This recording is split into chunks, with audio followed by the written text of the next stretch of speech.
നമ്മുടെ ഇന്നത്തെ റെസിപ്പി പണ്ട് കാലങ്ങളിലൊക്കെ കല്യാണ വീടുകളിൽ സ്ഥിരമായിട്ട് തലേ ദിവസം ഉണ്ടായിരുന്ന ഒരു കറിയാണ് നമ്മുടെ കായത്തൊലിയും ചെറുപയറും ചേർത്തിട്ടുള്ള ഒരു നാടൻ ഒഴിച്ചേറി. അപ്പോൾ ഈ ഒരു റെസിപ്പി തന്നെ നമുക്ക് പല രീതിയിൽ ചെയ്യാം കേട്ടോ. ഇത് തോരനായിട്ട് വെക്കാം, മെഴുക്കുവരട്ടിയായിട്ട് വെക്കാം, അതുപോലെ തന്നെ ഇതുപോലെ ഒഴിച്ചേറിയായിട്ടും വെക്കാം. അപ്പോൾ ഈ ഒരു കറി മാത്രം മതി നമുക്ക് ചോറിന് കറിയായിട്ട്, വേറെ കറികളൊന്നും ആവശ്യമില്ല. ഇത് കഴിച്ച് നോക്കിയിട്ടുള്ള ആളുകൾക്ക് അറിയാം. അപ്പോൾ ഇതുപോലെ ഉണ്ടാക്കി കഴിച്ചിട്ടില്ലെങ്കിൽ ഒരു പ്രാവശ്യം ഉണ്ടാക്കി കഴിക്കൂ, നിങ്ങൾക്ക് എന്തായാലും നന്നായിട്ട് ഇഷ്ടപ്പെടും. അപ്പോൾ നമ്മളിപ്പോൾ കല്യാണ വീടുകളിൽ ഉള്ള കറി എന്ന് പറയുമ്പോൾ കല്യാണ വീട്ടിൽ തന്നെ പോയിട്ട് കായുടെ തൊലി വാങ്ങിക്കണം എന്നില്ല. ഇപ്പോൾ നമുക്ക് ചിപ്സ് ഉണ്ടാക്കാനോ എന്തെങ്കിലും പർപ്പസിൽ നമ്മൾ ഒരു 2-3 കായ വാങ്ങിച്ചിട്ട്, അല്ലെങ്കിൽ ഈ ഒരു കറി ഉണ്ടാക്കാനായി തന്നെ 2-3 കായ വാങ്ങിച്ചിട്ട് ഈ കറി ഉണ്ടാക്കാവുന്നതേ ഉള്ളൂ. അപ്പോൾ ഈ ഒരു കറി കഴിച്ചിട്ടില്ല എന്നുണ്ടെങ്കിൽ നിങ്ങൾ ഉറപ്പായിട്ടും ഒരു പ്രാവശ്യം കഴിച്ചു നോക്കുക, നന്നായിട്ട് ഇഷ്ടപ്പെടും. അപ്പോൾ എങ്ങനെയാണ് നമുക്ക് നമ്മുടെ കായത്തൊലി ചെറുപയർ കറി ഉണ്ടാക്കുന്നത് നോക്കാം.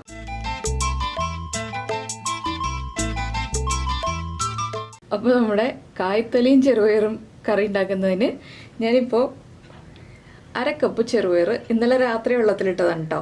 എന്താണെന്ന് വെച്ചാൽ വേഗം കുക്കായി കിട്ടാനാണ് ഞാൻ തലേ ദിവസം പയറും പരിപ്പൊക്കെ വെള്ളത്തിലിടുന്നത്. പിന്നെ 4 കായ എടുത്തിട്ടുണ്ട്. അപ്പോൾ എന്താ പരിപാടി എന്ന് വെച്ചിട്ടുണ്ടെങ്കിൽ കായയുടെ തൊലി കൊണ്ട് ഒരു കറി ഉണ്ടാക്കും, കായ കൊണ്ട് ഞാൻ മെഴുക്കുവരട്ടി ഉണ്ടാക്കാൻ പോവാണ്. ഇല്ലെങ്കിൽ നമുക്ക് ചിപ്സ് ഉണ്ടാക്കാം. സാധാരണ നമ്മൾ ചിപ്സ് ഉണ്ടാക്കുന്ന സമയത്താണ് ഈ ഒരു കറി ഉണ്ടാക്കുക. പ്രത്യേകിച്ചും കല്യാണ വീടുകളിൽ ചിപ്സും ശർക്കര വരട്ടി ഉണ്ടാക്കാൻ എടുക്കുമ്പോഴാണല്ലോ ഈ ഒരു കറി ഉണ്ടാക്കുക. അപ്പോൾ എനിക്ക് ഏറ്റവും ഇഷ്ടപ്പെട്ട ഒരു കറി ആയതുകൊണ്ട് ഞാൻ ഇടയ്ക്ക് ഇങ്ങനെയുള്ള രീതിയിലൊക്കെ ഉണ്ടാക്കും. ചില ദിവസങ്ങളിൽ ചിപ്സ് ഉണ്ടാക്കും, ചിലപ്പോൾ കായ മെഴുക്കുവരട്ടി ഉണ്ടാക്കിയിട്ട് ആ തൊലി ഉപയോഗിച്ചിട്ട് ഈ ഒരു കറി ഉണ്ടാക്കുക, ഇല്ലെങ്കിൽ ഇതിൻ്റെ തോരൻ ഉണ്ടാക്കുക എന്നുള്ളതാണ് എൻ്റെ പരിപാടി. ഇതെന്നെ മെഴുക്കുവരട്ടി ഉണ്ടാക്കാം കേട്ടോ. 2-3 രീതിയിൽ ഉണ്ടാക്കാം. അപ്പോൾ നമ്മുടെ ഇപ്പോൾ കറിയാണ്. അപ്പോൾ 4 കായ്ക്ക് 1/2 കപ്പ് ചെറുപയർ കറക്റ്റാണ്. ആദ്യം നമുക്ക് ചെറുപയർ കുക്ക് ചെയ്യാൻ വയ്ക്കാം. ചെറുപയർ കുക്ക് ചെയ്യാൻ വയ്ക്കുമ്പോൾ സാധാരണ നമ്മൾ കുക്ക് ചെയ്യാൻ വയ്ക്കുന്ന പോലെ തന്നെ ഉപ്പും മഞ്ഞൾപ്പൊടിയും ചേർത്തിട്ട് ഒന്ന് കുക്ക് ചെയ്യുക. കുക്കറിലാണെങ്കിൽ നിങ്ങൾ വെള്ളത്തിൽ സോക്ക് ചെയ്തിട്ടില്ല പയറുന്നുണ്ടെങ്കിൽ 2 വിസിൽ വരുന്നത് വരെയോ 3 വിസിൽ വരുന്നത് വരെയോ നമ്മുടെ പയറിൻ്റെ കുക്കിംഗ് ടൈം അനുസരിച്ച് കുക്ക് ചെയ്തെടുക്കുക. കുഴഞ്ഞു പോവാതിരിക്കുന്നതാണ് ഏറ്റവും ടേസ്റ്റ്. എന്താണെന്ന് വെച്ചാൽ നമ്മളൊന്ന് ഉടച്ചെടുക്കും കറി, പക്ഷെ കുഴയാതിരിക്കുക. ഒരുപാടങ്ങ് വെന്ത് കുഴഞ്ഞിട്ടുണ്ടെങ്കിൽ കറിക്ക് ഒരു ടേസ്റ്റ് ഉണ്ടാവില്ല, നമുക്കത് കഴിക്കാനൊരു സുഖം ഉണ്ടാവില്ല. അതാണ്. അപ്പോൾ ഞാനിപ്പോൾ ഇത് ചട്ടിയിലാണ് കുക്ക് ചെയ്യാൻ പോകുന്നത്. പയർ കുക്ക് ചെയ്യാൻ വെച്ചിട്ടാണ് ഞാനിപ്പോൾ ഈ കായുടെ തൊലിയൊക്കെ ഒന്ന് മുറിച്ചെടുക്കാൻ പോകുന്നത്. ചെറിയ ക്യൂബ്സായിട്ട് മുറിച്ചെടുക്കുക. എല്ലാവർക്കും അറിയുന്ന കാര്യം തന്നെയാണത്. പിന്നെ ഇതിലേക്ക് വേണ്ടത് നമ്മുടെ തേങ്ങ അരയ്ക്കാനുള്ള അരപ്പാണ്. അപ്പോൾ തൊലി മുറിക്കുന്നതിനും കൂടെ മുന്നേ ആയിട്ട് ഞാൻ ആദ്യം അരപ്പ് റെഡിയാക്കാം. എന്താണെന്ന് വെച്ചാൽ എപ്പോഴാണ് കറണ്ട് പോകാമെന്നറിയില്ല. അപ്പോൾ നമുക്ക് അരപ്പും കൂടി റെഡിയാക്കി വെച്ചിട്ടുണ്ടെങ്കിൽ വേഗം തന്നെ നമ്മുടെ കറി റെഡിയാക്കാമല്ലോ. അപ്പോൾ ആദ്യം അരപ്പിനുള്ള ഇൻഗ്രീഡിയൻസ് കാണാം. ഞാനിപ്പോൾ ഒരു കപ്പ് തേങ്ങയാണ് കേട്ടോ അരയ്ക്കാൻ പോകുന്നത്. എന്താണെന്ന് വെച്ചാൽ എനിക്ക് 2 ദിവസത്തേക്കായിട്ടാണ് ഈ കറി വേണ്ടത്. ഉച്ചയ്ക്ക് ഒരു നേരമല്ലേ നമ്മൾ ഊണ് കഴിക്കുന്നുള്ളൂ. അതുകൊണ്ടാണ് ഈ 2 ദിവസത്തേക്കുള്ള കറിയൊക്കെ ഒരുമിച്ച് വയ്ക്കുന്നത്. പിന്നെ എൻ്റെ മിക്സിക്ക് ഇപ്പോൾ കുറച്ചായിട്ട് ഇത്തിരി അനുസരണക്കുറവൊക്കെ ഉണ്ട്. അരയാൻ ഭയങ്കര ബുദ്ധിമുട്ടാണ്. പുതിയ മിക്സി വാങ്ങിക്കേണ്ട സമയമായി. അപ്പോൾ പുതിയ മിക്സി വാങ്ങിക്കാനുള്ള പ്ലാനിലൊക്കെയാണ്. അതുകൊണ്ട് ഇതിനെ ഞാൻ ചെയ്യാവുന്ന പണികളെല്ലാം ചെയ്തിട്ടും അരയാൻ ചെറിയ ബുദ്ധിമുട്ടുണ്ട്. പിന്നെ പ്രത്യേകിച്ച് കൂടുതൽ മൂപ്പ് കൂടിയ തേങ്ങയാകുമ്പോൾ അരയാൻ എപ്പോഴും ബുദ്ധിമുട്ടാണ്. അപ്പോൾ നമ്മളിപ്പോൾ മിക്സിയുടെ ജാറിലേക്ക് തേങ്ങ ചേർത്തു. ഇതിലേക്കൊരു 2 ഉള്ളി, അതുപോലെ തന്നെ ഞാൻ പച്ചമുളകാണ് അരയ്ക്കാൻ ചേർക്കുന്നത്.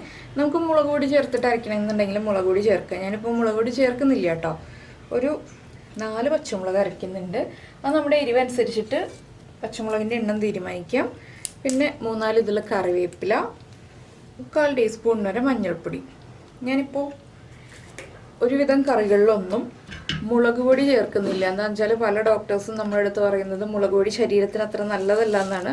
അപ്പോൾ നമ്മളങ്ങനെ മുളക് പൊടിയൊക്കെ ഒന്ന് ഒഴിവാക്കിയിട്ട് കറികൾ ഉണ്ടാക്കാൻ പറ്റുകയാണെന്നുണ്ടെങ്കിൽ കുറച്ചുകൂടി നല്ലതാണെന്ന് പറയുന്നത് കൊണ്ട് ഇപ്പോൾ കുരുമുളകും പച്ചമുളകൊക്കെ ചേർത്തിട്ടാണ് കൂടുതൽ കറി ഉണ്ടാക്കുന്നത്. ഇതിലേക്ക് ഒരു 1/2 ടീസ്പൂൺ ജീരകവും കൂടി ചേർത്തിട്ടുണ്ട്. ഇനി നമുക്കിതൊന്ന് നന്നായിട്ട് അരച്ചെടുക്കാം.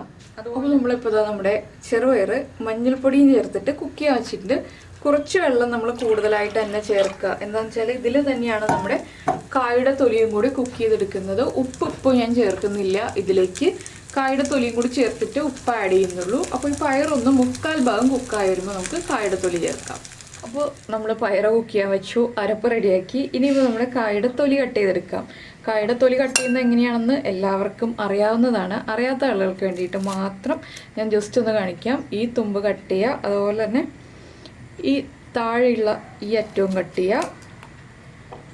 പിന്നെ നമ്മൾ ഇതുപോലൊന്ന് പതുക്കെ പ്രസ് ചെയ്തിട്ട് ഒന്നിങ്ങനെ അമർത്തി കൊടുക്കുക കത്തി ഉപയോഗിച്ചിട്ട്.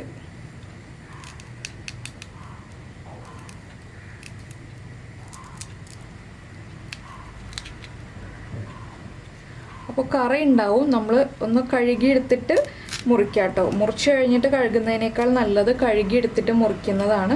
ഇതിങ്ങനെ പതുക്കെ കത്തി ഉപയോഗിച്ച് ഇങ്ങനെ ചരിച്ചു കൊടുത്തിട്ടുണ്ടെങ്കിൽ തൊലി കറക്റ്റായിട്ട് വിട്ട് വന്നോളൂ കേട്ടോ. ഇല്ലെങ്കിൽ നമുക്ക് കൈ ഉപയോഗിച്ചിട്ടും ഇതുപോലെ തന്നെ പതുക്കെ ഒന്ന് അകത്തി കൊടുത്തിട്ട് വിടർത്തിയെടുക്കാം. വേണ്ടോ, ഇങ്ങനെ പിടിച്ചിട്ട് ഇങ്ങനെ ഒന്ന് വിടർത്തിയെടുത്തിട്ടുണ്ടെങ്കിൽ നമ്മുടെ കായുടെ തൊലി വിട്ട് വരും.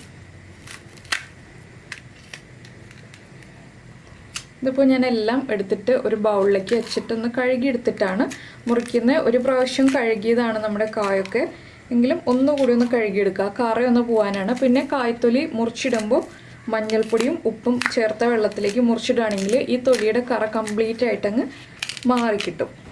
അപ്പോൾ നമ്മൾ നമ്മുടെ കായ്ത്തൊലിയൊക്കെ ഒന്ന് കഴുകിയെടുത്തിട്ടുണ്ട്. ഇനിയിപ്പോൾ ജസ്റ്റ് കട്ട് ചെയ്യുന്നത് എങ്ങനെയാണെന്ന് ഞാൻ കാണിച്ചു തരാം. ചെറിയ പീസുകളായിട്ട് കട്ട് ചെയ്തെടുക്കുക. ഇതുപോലെ ആദ്യം നീളത്തിലൊന്ന് കട്ട് ചെയ്തതിന് ശേഷം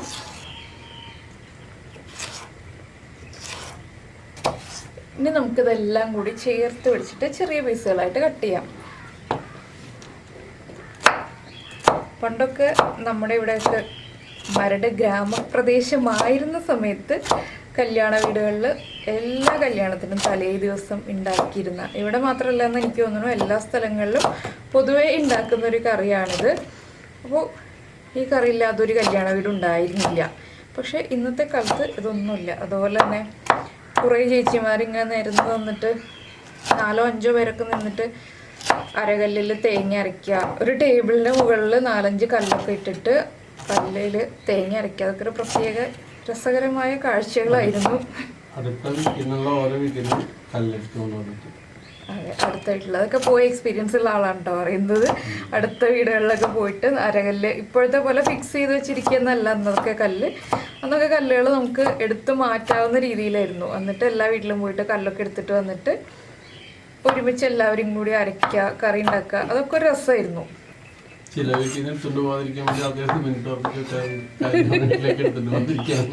അതെ, കല്യാണ വീട്ടിലേക്ക് അങ്ങോട്ട് കൊണ്ടുപോകാനേ താല്പര്യം ഉണ്ടാവുള്ളൂ, തിരിച്ചു കൊണ്ട് കൊടുക്കാൻ ബുദ്ധിമുട്ടായിരിക്കും. അതുകൊണ്ടാണ്. അപ്പോൾ ഇതാ നമ്മുടെ കായ്ത്തൊലി നമ്മൾ ഇതുപോലെ മുറിച്ചെടുത്തിട്ടുണ്ട്. ഇതിപ്പോൾ ഞാൻ ഉപ്പും മഞ്ഞൾപ്പൊടിയും ഇട്ട വെള്ളത്തിലേക്ക് മാറ്റി വെക്കുകയാണ്. ഇതുപോലെ നമുക്ക് കായ്ത്തൊലി മുഴുവൻ കട്ട് ചെയ്തെടുക്കാം. കണ്ടോ, ഇതുപോലെ ഇട്ട് വയ്ക്കാം. അപ്പോൾ അങ്ങനെ നമ്മുടെ ചെറുപയർ ഒരു 1/4 ഭാഗം കുക്കായിട്ടുണ്ട്.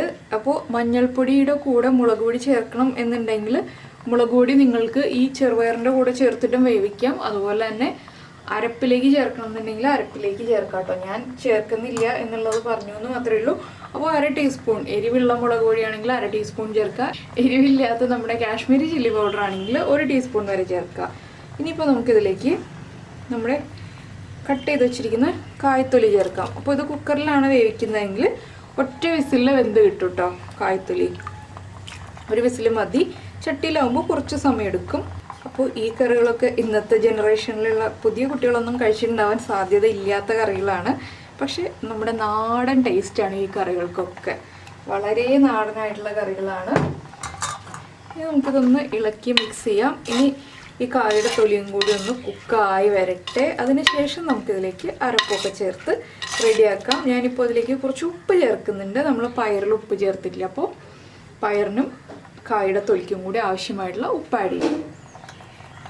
പിന്നെ നമ്മുടെ വീഡിയോയിൽ പലപ്പോഴും കമൻസ് വരുന്നുണ്ട്, ഇൻഗ്രീഡിയൻസ് ഒന്ന് പറയൂ എന്ന് പറഞ്ഞിട്ട്. ഞാനപ്പോൾ ഇൻഗ്രീഡിയൻസ് കൃത്യമായിട്ട് പറയാറുണ്ട്. അതുപോലെ തന്നെ നമ്മുടെ വീഡിയോയിൽ തന്നെ ഇൻട്രോ കഴിയുമ്പോൾ ഇൻഗ്രീഡിയൻസ് കറക്റ്റായിട്ട് എഴുതി കൊടുക്കുന്നുണ്ട് കേട്ടോ. നിങ്ങളത് വലിച്ചു വെച്ച് കാണുമ്പോൾ ആ ഇൻഗ്രീഡിയൻസ് കാണാതെ പോകുന്നതാണ്. അതൊന്ന് ശ്രദ്ധിച്ചിട്ടുണ്ടെങ്കിൽ കാണാൻ പറ്റും. എല്ലാ വീഡിയോയിലും ഇൻഗ്രീഡിയൻസ് കൊടുക്കുന്നുണ്ട് കേട്ടോ. അപ്പോൾ ഇനി ഇത് വേവട്ടെ. അപ്പോൾ ഇതാ നമ്മൾ ചെറുപയറും നമ്മുടെ കായ്ത്തൊലിയും എല്ലാം കുക്ക് ചെയ്യാൻ വെച്ചിട്ട് നന്നായിട്ട് കുക്കായി വന്നിട്ടുണ്ട്. നമുക്കിതിലേക്ക് അരപ്പ് ചേർക്കാം. ഇതുപോലെയാണ് ഞാനിപ്പോൾ അരച്ചെടുത്തിട്ടുള്ളത്. അരപ്പിൻ്റെ കൂടെ തന്നെ വെള്ളവും ചേർക്കണം കേട്ടോ. കുറച്ച് ഗ്രേവി വേണം ഇതിൽ. മിക്സിയുടെ ജാറിലേക്ക് തന്നെ കുറച്ച് വെള്ളം ചേർത്തിട്ട് നമുക്കൊന്ന് ചുറ്റിച്ചൊഴിച്ചു കൊടുക്കാം. ഇനി ഒന്ന് നന്നായിട്ട് ഇളക്കി മിക്സ് ചെയ്യാം. അധികം ലൂസായിട്ടുള്ള കറി വേണമെന്നുണ്ടെങ്കിൽ കുറച്ചുകൂടി വെള്ളം ചേർക്കാം. കുറച്ച് തിക്കായിട്ട് മതിയെന്നുണ്ടെങ്കിൽ അധികം വെള്ളം ചേർക്കേണ്ട. പിന്നെ ഇതുപോലൊന്ന് ഉടച്ചു കൊടുക്കുക. അപ്പോൾ ആ പയറും അതുപോലെ തന്നെ നമ്മുടെ കായുടെ തൊലിയും ഒക്കെ ഒന്ന് ഉടഞ്ഞു വരും. നമ്മുടെ കറിക്ക് കുറച്ച് തിക്നെസ്സും കൂടി കൂടിക്കോളും. ഇതൊന്ന് കുറുകി വരും കേട്ടോ. കുറച്ച് കഴിയുമ്പോൾ ചൂട് മാറിക്കഴിയുമ്പോൾ ഒന്ന് കുറുകി വരികയും ചെയ്യും. അപ്പോൾ ഞാൻ കുറച്ചുകൂടി വെള്ളം ആഡ് ചെയ്യുന്നുണ്ട്. ഒരു 3/4 കപ്പ് വെള്ളം ആഡ് ചെയ്തിട്ടുണ്ട് അരപ്പിൻ്റെ കൂടെ തന്നെ. ഇനി ഇതൊന്ന് നന്നായിട്ട് ആവി വരുന്നത് വരെ ഒന്ന് ഇളക്കി കൊടുക്കുക. ഇതൊന്ന് ആവി വരട്ടെ നന്നായിട്ട്. അപ്പോൾ നമ്മുടെ കറിയിൽ നിന്ന് നന്നായിട്ട് ആവിയൊക്കെ വന്നു തുടങ്ങുന്നുണ്ട്. നമുക്കിനി ഇതിലേക്ക് വറവ് ചേർക്കാം. അപ്പോൾ ഞാനിതൊന്ന് മാറ്റി വയ്ക്കട്ടെ. അപ്പോൾ നമ്മുടെ വെളിച്ചെണ്ണ ചൂടായിട്ടുണ്ട്. നമുക്കിനി ഇതിലേക്ക് കടുക് ആഡ് ചെയ്യാം. കടുകൊന്ന് പൊട്ടി തുടങ്ങട്ടെ. അപ്പോൾ നമ്മുടെ കടുക് പൊട്ടി കഴിഞ്ഞിട്ടുണ്ട്. നമുക്കിതിലേക്ക് റൗണ്ടിൽ കട്ട് ചെയ്ത് വെച്ചിരിക്കുന്ന ഉള്ളി,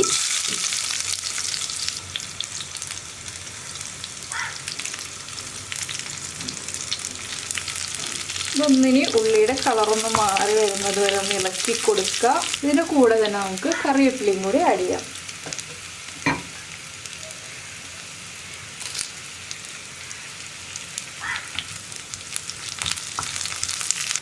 ഇപ്പോൾ നമ്മുടെ ഉള്ളിയുടെ കളറൊക്കെ ഒന്ന് മാറി തുടങ്ങിയിട്ടുണ്ട്. ഇത്രയും മതി. ഇനി നമുക്കിത് കറിയിലേക്ക് ചേർക്കാം.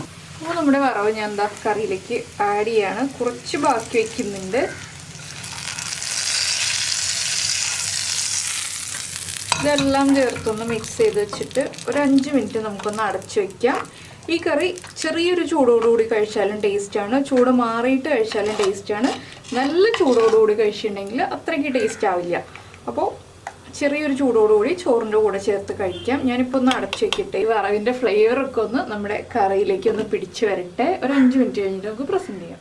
അങ്ങനെ നമ്മുടെ കായ്ത്തൊലി ചെറുപയർ കറി ചൂടൊക്കെ ഒന്ന് മാറി റെഡിയായി വന്നിട്ടുണ്ട്. ഇപ്പോൾ കണ്ടോ കറിയുടെ തിക്നെസ്സൊക്കെ കൂടി. എന്താണെന്ന് വെച്ചാൽ ചൂട് മാറി വരുന്നതനുസരിച്ച് കറിയുടെ തിക്നെസ് കൂടും. പിന്നെ നമ്മൾ ചെറുപയറൊന്ന് ഉടച്ചൊക്കെ കൊടുത്തല്ലോ. അപ്പോൾ എന്തായാലും ഈ ഒരു കറി ഇതുവരെ കഴിച്ചിട്ടില്ല എന്നുണ്ടെങ്കിൽ ഒരു പ്രാവശ്യം ഉണ്ടാക്കി നോക്കിക്കോളൂ. നിങ്ങൾ വല്ലപ്പോഴും ഒക്കെ ഉണ്ടാക്കി കഴിക്കും. എന്താണെന്ന് വെച്ചാൽ എപ്പോഴും ഈ ഒരു കറി ഉണ്ടാക്കാന്ന് വെച്ചിട്ടുണ്ടെങ്കിൽ നമുക്ക് പ്രാക്ടിക്കലല്ല. ആ കായ വേസ്റ്റ് ആയി പോവും. അപ്പോൾ ഓണത്തിനോ വിഷുവിനോ ഒക്കെ ചിപ്സൊക്കെ ഉണ്ടാക്കുമ്പോൾ നമുക്ക് ഉണ്ടാക്കാൻ പറ്റിയ റെസിപ്പിയാണ്. ഇല്ലാതെയും ഉണ്ടാക്കാം ഇതുപോലെ തന്നെ ഒരു 3-4 കായ ഉപയോഗിച്ചിട്ട്. അപ്പോൾ എന്തായാലും എല്ലാവരും ഒന്ന് ഉണ്ടാക്കി കഴിച്ചിട്ട് ഇഷ്ടമായോ ഇല്ലയോ എന്നുള്ളത് നമ്മുടെ വീഡിയോയുടെ താഴെ കമൻറ്റ് ചെയ്യുക. അതുപോലെ തന്നെ ഈ കറി കഴിച്ചിട്ടുള്ള ആളുകൾക്ക് പഴയ കാലത്തെ ഓർമ്മകളൊക്കെ ഒന്ന് ഓർത്തോ, പഴയ കല്യാണ വീടുകളൊക്കെ ഒന്ന് ഓർമ്മ വന്നോ എന്നും കൂടി നമ്മുടെ വീഡിയോയുടെ താഴെ ഒന്ന് കമൻറ്റ് ചെയ്യുക. അപ്പോൾ നമുക്ക് നമ്മുടെ അടുത്ത റെസിപ്പിയുമായിട്ട് അടുത്ത ദിവസം വീണ്ടും കാണാം.